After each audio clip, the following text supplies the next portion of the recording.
And check this out, a 44-point win. That's not too shabby for the Duke Blue Devils. In fact, it's their third largest in an NCAA tournament game ever. Flagg, 14.7 boards, 4 assists, adding to what has been a prolific season for the 18-year-old. And then you talk about Cooper Flagg and the dominance. They were on the other side of that. He looked great. Maybe Duke looking better than we all expected. Competition should be tougher on Sunday against Baylor. How do you see that matchup playing out in the second round? First and foremost, mission accomplished for Duke. They got Cooper Flagg out on the floor. He played 22 minutes. He was efficient. They were efficient. They shot 63% inside the arc. They moved the ball as normal. They looked every bit the part of one of the best teams in college basketball. Period. Now you move ahead and you got a Baylor team that doesn't have a lot of depth whatsoever. I think Malawach is going to cause a lot of problems for Norchad Omier.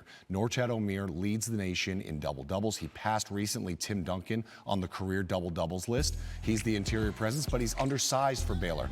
VJ Edgecombe and Robert Wright were sensational today. 14 and 19 points respectively between those two freshmen. They got really comfortable in the NCAA tournament, but they have limited depth.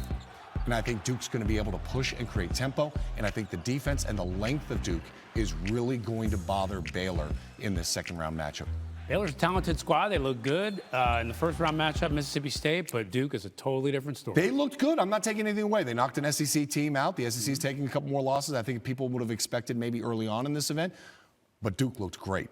Let's go back to the tournament and spin it forward to tomorrow. We got another great day in store. BYU and Wisconsin should be a doozy. This game has the highest total and closest spread of any second-round game tomorrow. That according to ESPN Bet. So that's one to watch.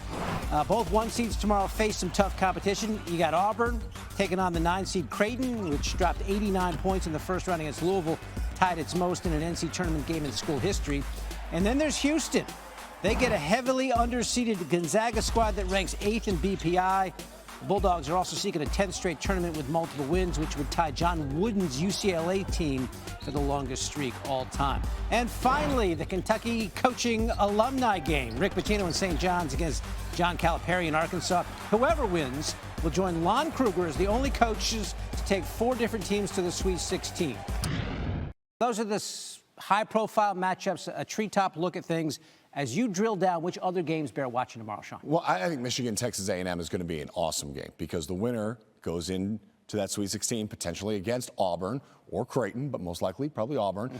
And I think just stylistically how these teams attack. When you look at Michigan, it's about their 2 bigs in Golden and Wolf. The versatility in which Danny Wolf has, the transfer from Yale, has made such a huge impact in his first season in Ann Arbor. And the way that they play off one another has been absolutely huge. And they make it difficult around the basket defensively.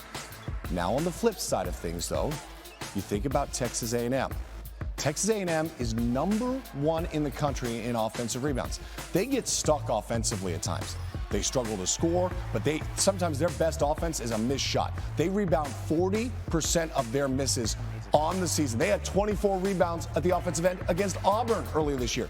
Wade Taylor is good enough. He's a lead guard. He's one of the best in the country to kind of ignite this offense when they do struggle. I think the physicality underneath is going to be amazing because one thing about A&M and Buzz Williams' teams, they are relentless. They just keep coming and coming and coming over and over and over again, attacking the glass and being physical at the defensive end of the floor. How Michigan is able to handle that. Now, let's not forget Michigan.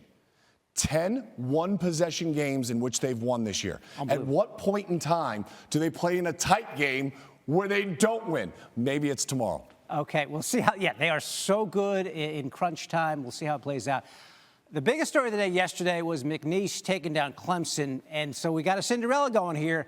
How do the Cowboys keep this rolling against Purdue? I think a lot of the same. Rinse and repeat what you did against Clemson. I mean, you're talking about a historic defensive effort in that first half against Clemson. They held them to just 13 points. That's the lowest point total and a half by any team since the shot clock was put in to the NCAA tournament. They are long. They are super athletic. They are very aggressive. Can they create turnovers and score out in front of Purdue? I think that's going to be key. Can they rebound with Purdue? Purdue was great on the glass yesterday. They had 18 offensive rebounds. They had a 20-8 advantage in second chance points. But McNeese, the way they go after the glass, I think they're going to be able to stay at least even with the Boilermakers, and then it comes down to shot making. Braden Smith and Fletcher Lawyer have to shoot the ball more consistently and better than they did in round one. Otherwise, they might feel the same result that the Clemson Tigers felt. Beware McNeese, that team on a 12-game win streak, certain symmetry. They're a 12 seed, trying to extend the streak tomorrow and keep dancing.